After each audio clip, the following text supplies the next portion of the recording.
Hey y'all, I'm Laura Jensen from Meishan Preservation. I just finished setting up a Farrowing stall and I wanted to show you what it looks like here. So if Chad the boar will let us do it without maybe rubbing that nasty mud all over us. Here, Summer, come on in, show us the stall. I'll close the gate behind us.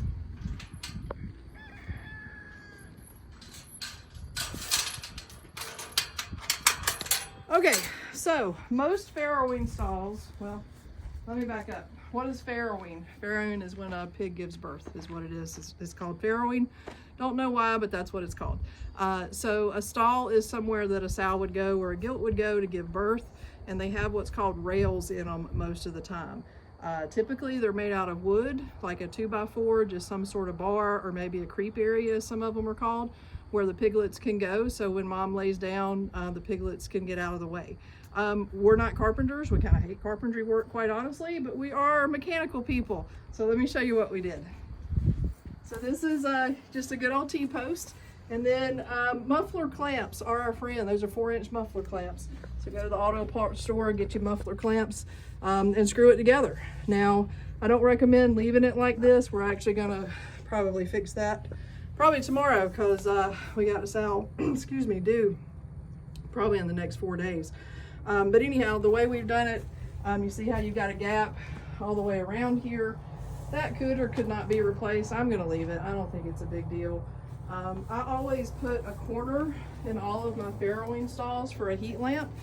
Sometimes I use them, sometimes I don't. The nights right now are a little cool, and it does improve the odds of less squish if you have a heat lamp. So we got to get a bulb for that. This was just some of my rigging, because I'm pretty good at that as a farmer. It's what we do. This was just a bungee cord that put the right, kind of the right length on that. So I know you may want to do something fancier, and that's fine, and that's great, and the pigs will love it. This is just who I am. I'm just country at the end of the day. So this was originally for horses. So each stall is 10 by 10.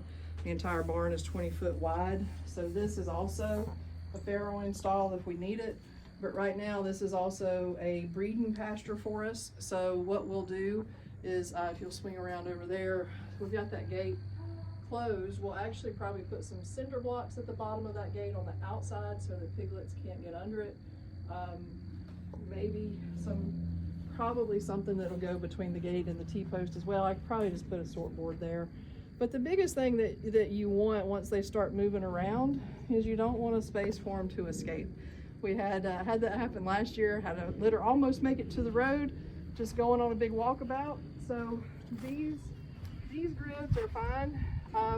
This is the difference, like I've talked in other videos. So this is actually a hog panel. Notice that it's not as tall as our fence panels over here.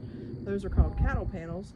And then you've got this graduated thing at the bottom, and that's ideal for piglets. What we just did this afternoon was we overlapped this panel on this section because we had these big grids down here and piglets can get out. They usually will run back to mom. It just ends up being kind of a hassle, especially with store traffic, with piglets running around places.